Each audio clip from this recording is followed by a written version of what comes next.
প্রশাসন কি এবারও চুপ করে থাকবে, নাকি সটিবাড়ির আকাশে ফ্লাইওভারের স্বপ্ন সত্যি হবে? শোককে শক্তিতে রূপান্তর করে আমাদের এই দাবি পৌঁছে দিতে হবে নীতি নির্ধারকদের কানে। নিরাপদ সড়ক আমাদের অধিকার, কারো দয়া নয়। সটিবাড়িতে মর্মান্তিক দুর্ঘটনা ও ফ্লাইওভারের দাবিতে গণজাগরণ। রণক্ষেত্র মহাসড়ক উত্তাল মিঠাপুকুরের সটিবাড়ি। যে পথ দিয়ে মানুষ স্বপ্ন নিয়ে ঘরে ফেরে, আজ সেই পথই হয়ে উঠল এক নারীর শেষ সজ্জা। ঘাতক ট্রাকের চাকার নিচে পিষ্ট হয়ে নেমে গেল একটি প্রাণ।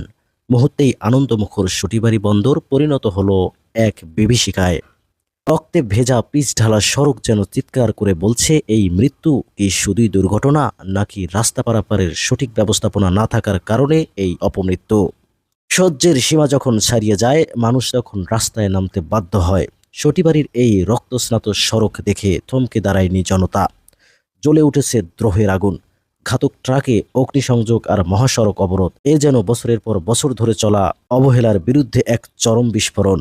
ঢাকা রংপুর মহাসড়ক আজ রণক্ষেত্র। শত শত মানুষের কণ্ঠে একটাই প্রশ্ন, আর কত রক্ত ঝরলে প্রশাসনের ঘুম ভাঙবে? আজকের এই আন্দোলন শুধু একটি দুর্ঘটনার বিচার নয়, এটি দীর্ঘদিনের বঞ্চনার প্রতিবাদ।